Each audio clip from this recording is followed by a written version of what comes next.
Get out! Hello tankers and tankettes, welcome to a Type 58 replay. I wasn't planning on putting this up. There was actually a mouse replay that I've got lined up, partially edited, and I was actually taking a little break to play some games, and this match happened, and I just had to put it up. I mean, it just kind of bumped everything else off the schedule.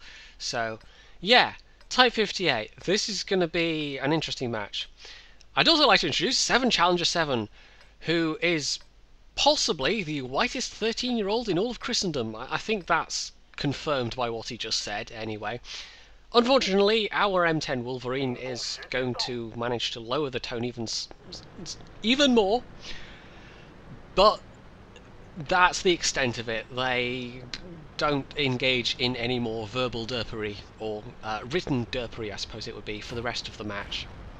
So I've had the Type 58 for a while. It's the Tier 6 Chinese medium tank. Been slowly grinding towards the IS-2, but I'd also like to try the Chinese medium line, because they're fairly well regarded.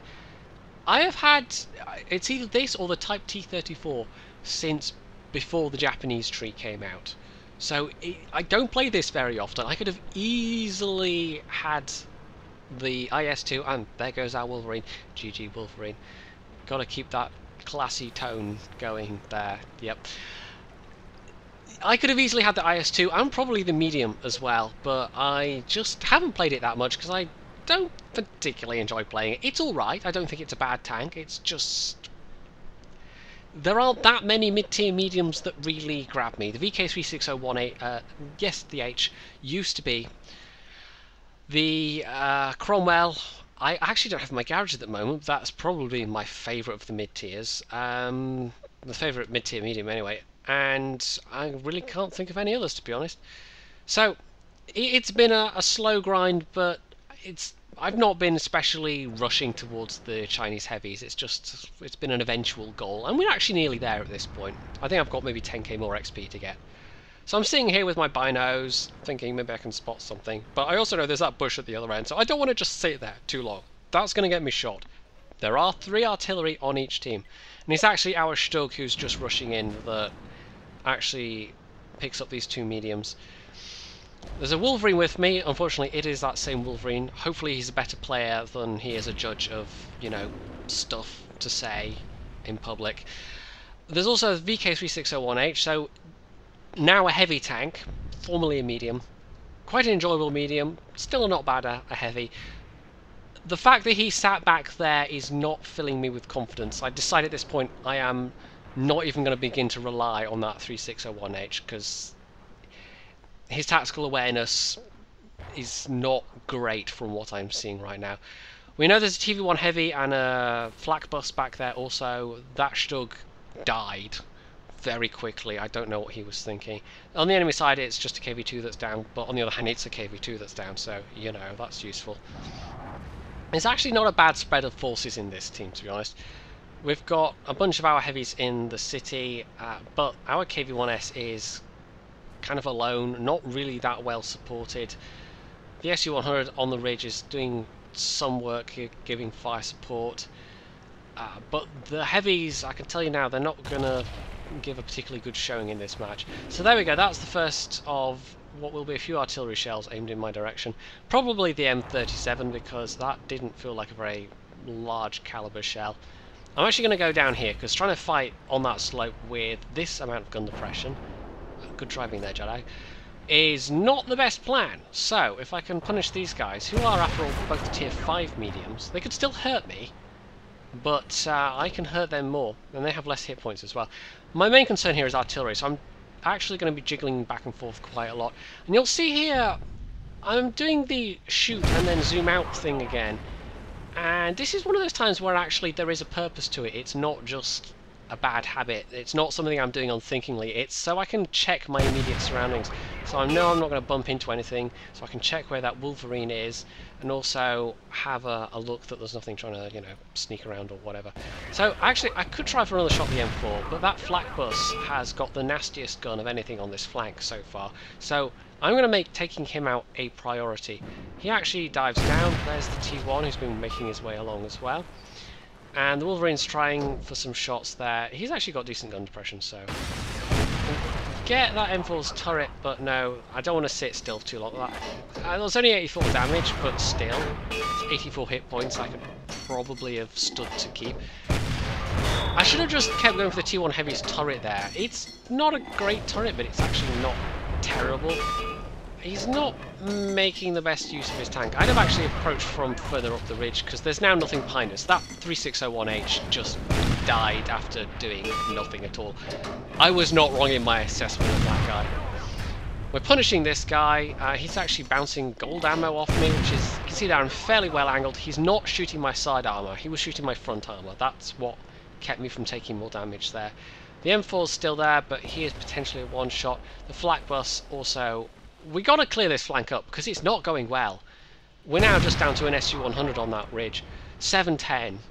We've got 2 of our 3 artillery. We also lost an RT. Taking out this flak bus is a priority, then trying to take out those other guys, but it really depends what state that they're in. We see there's actually 2 RT now focused, so I think it was maybe the M41 that fired the bigger shell. Oh, okay, no, wait, there's the flak bus, so he came to us. That's useful. I really got to reload before he hits me, though. He could do... There we go. He could do a boatload of damage. Fortunately, I managed to nobble him. So it's me, the Wolverine, and the SU-100. The SU-100 is full health, but that's a pair of KV-1Ss. And... Oh, artillery just got the Wolverine. Okay! And at least one of those KV-1Ss has the big gun. The Wolverine... No, one of the artillery does some damage there. We can see that guy's actually damaged, and that KV-1S with more health appears to have the 85mm. This is really useful. It also occurred to me at this point, if I can stay alive, if I can do this, the fact these guys are low health, I could pick up a nice medal. I might not do particularly massive amounts of damage, but I could pick up a nice medal, or maybe I could just die horribly. It could go either way. So this guy is very fortunately a one-shot kill. That first shot misses. I was leading and he turned, and I just... That was almost in panic that I made that shot, because I knew that that could hurt, that could end me depending on what ammo he was firing. So that was just actually auto-aimed, that was on the move. I was not going to stop, I was just going to keep driving forward and jiggle around. And I knew if he hurt me it wouldn't be for that much, but this guy on the other hand could really hurt me, so I'm trying to be careful. But I've also got to do this quick. I am now alone. And yeah, there's artillery, just done some, that was the M41, just done some damage, took out my radio man. Not sure why the KV-1S stopped, oh, well actually no, of course I know why he stopped looking at me. He was trying to get to cover, because he actually fired and it bounced. I'm not quite sure where it bounced, possibly on the side of the tank. That was incredibly lucky, the fact that he fired and it didn't just nail me. Potentially I could have survived it if he'd rolled low, but it would make this next bit even trickier. 7. I've got 7 kills. There's 3 artillery left. Could it be, you guys? Could it be the long sought after, the very elusive Pools medal? Could it be? I've come close on 2 other occasions, and I think both of those are actually on the channel. One was in the Churchill 3, one was in the Churchill 1. I never expected to do it in a medium tank. Certainly not in a medium tank with... Look how much damage I've done. I've only done... Okay, bear in mind, this is top tier. There's not been that much damage to go around. This was really nice. Matchmaking for being a top tier. There's been some tier 6s, but the ones that were alive were really low health when I got to them. I'll probably pick up a few more 100 points when I get these artilleries. But if they're playing smart, if they've holed up somewhere... Not that there's that many places to hole up in this corner, but if they're together, that is my main worry. But I can... We'll see there, M37. He's actually going for the cap. So... That could be... I actually have to take care of him first. It could be tricky if he spots me. Now, I'm sort of driving this way. I'm thinking if I can spot anything there, I'll take care of it. Then go get this M37, but I don't spot anything, so no, it's straight after the M37, because he could go to the cap. The Wolverine, he at least, you know, he's a sensible enough player to have come to the same conclusion. Not a sensible enough player to not say what he said before, unfortunately, but hey, I expect he's like 13 as well. It happens, it's the internet. Anyway, should be spotting this guy any time now. And I don't want to sit still too long, but I know my view range is almost certainly better than his. So, nail him if I'm lucky. There we go. One shot kill. Don't know if I'm spotted or not. I don't have sixth sense on this crew. So, I'm just going to dive back under this bridge. Well, back under. I'm just going to dive under the bridge for a couple of seconds. If I was spotted, hopefully I won't be now. So, back up. Now, I'm going to head back up to that corner. I'm thinking either one or both might be there defending. That M37, I don't know, either you go en masse for the enemy cap, or you stay and defend your cap en masse. Splitting up is a bad plan, and the M37 was definitely alone there. The nightmare scenario is that they actually are both already going to the cap, that they were ahead of the M37, or that in the time I was chasing down that M37, they have both set off the cap. So, yeah, this could still be a loss. My dream of a pools medal could be crushed by them capping out, because 1 in the cap, I can get back in time. 2 in the cap, no chance. So, this is kind of nail-biting now. I'll actually speed this up very slightly. So I'm just going to have a look in this corner. I'm actually considering capping myself. But then, lo and behold, there is the M44. He was waiting in an odd place. Now, I'm just auto-aimed again. This is, by the way, a 9.1 bug, as well as the colorblind thing that I've mentioned previously. Yeah, he was a bit mad. That when you're auto-aimed, the reticle goes a bit funny. So you will probably not see that very often, though, because I don't auto-aim very often. It's just in that case, centre of mass of an artillery, you know, it's unlikely that it's going to bounce. So, that's 2 out of 3 down. I am so close. I'm pretty sure I can get back in time. This thing is mobile enough. If I was in a slower tank, if I was in, like we had a Churchill 7 on our team, if I was in one of those, or a Churchill gun carrier, or an 88, or anything that's slow, this would be very, very dicey. It would have actually been the case where it would have been better for me to sit at our cap and just try and defend. But that could have just ended in a draw, so yeah. I wasn't too panicky though. I know I've got time. I just need to not flub my shots. And there he is. I've spotted him. He won't have spotted me yet. He's not just on the edge, but he's kind of near the edge of my view range. He either spots me or he knows the direction he's been shot from. I don't think he has actually spotted me. And there we go! 10 kills! GG! GG! Now, damage-wise, that was not particularly impressive. Bear in mind, of course, Tier 6.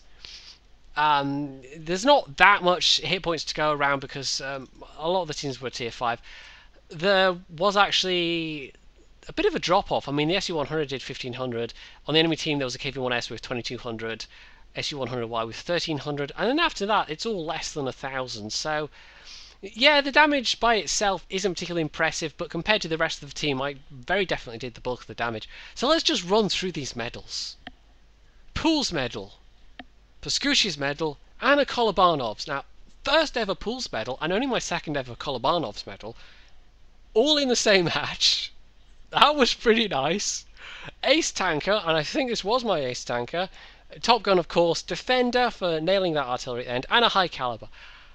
Oh man, that just, I mean, okay, it was a cheap victory in terms of damage, but I still feel like I had to work for that result, and I was really not wanting to get myself too excited as we were getting further in the battle and further along, and the moment when I thought it might actually be doable was when I saw that those KV-1Ss and the SU-100Y all had really low health.